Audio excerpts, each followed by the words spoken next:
افراد سے تعلق آج کا نہیں ہے، ان سے شناسائی اس زمانے سے ہے کہ جب میرے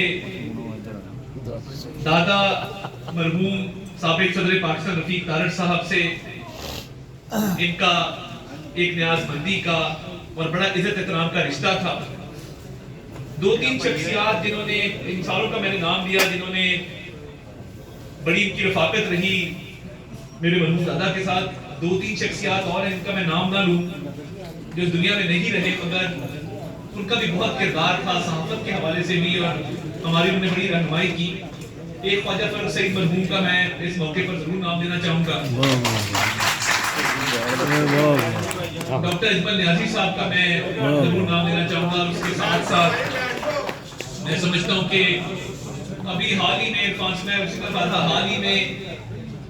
اللہ کو پیارے ہوئے ہمارے بہت ہی پیارے عرفان صدیقی صاحب کا۔ تو یہ تین شخصیات اور تھیں جو میں سمجھتا ہوں کہ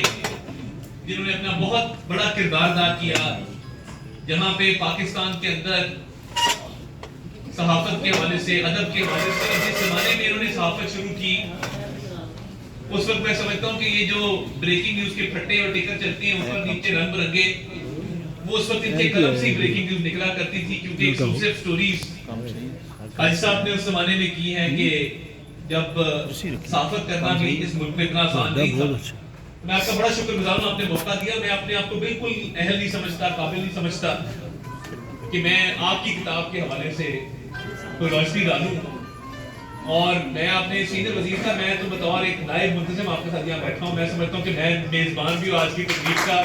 تو میرے دو سینئر گزراں میرے سینئر یہاں سے تقریر کر کے جو ہے وہ تشریف لے جا چکے ہیں۔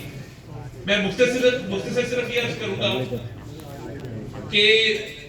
میاں نواز شریف کی سیاست اور میاں نواز شریف کی شخصیت سیاست میں آنے سے پہلے یہ دو پہلو ان کی شخصیت کے، اور سیاست میں آنے کے بعد اور اسپیشلی جو نئی نسل ہے اس کے ذہنوں میں ایک زہر بھرا گیا، اور ایک منظم سازش کے تحت مسکنسیپشن پیدا کیے گئے اس نواز شریف کے بارے میں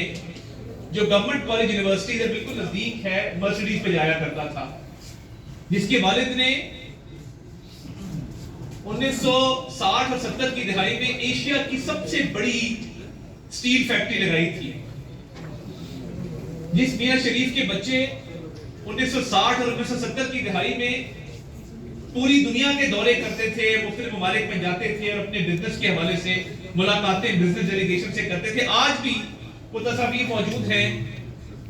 جس کے اندر آپ ایوب خان صاحب کو دیکھ سکتے ہیں کہ وہ ان کی فیکٹری کا دورہ کر رہے ہیں۔ آپ چائنیز ایک وفد دیکھ سکتے ہیں کہ اس وقت کے ایک چائنیز وزیر تشریف لائے، وہ ان کی فیکٹری کا دورہ کر رہے ہیں۔ تو یہ جو نئی نسل کے ذہنوں کو زہر آلود کیا گیا،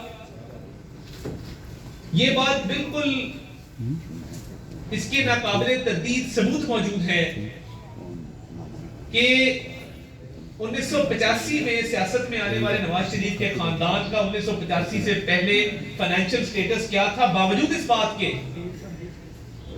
کہ وہ نیشنلائزیشن کے ایک بہت دردناک پروسیس سے گزرے۔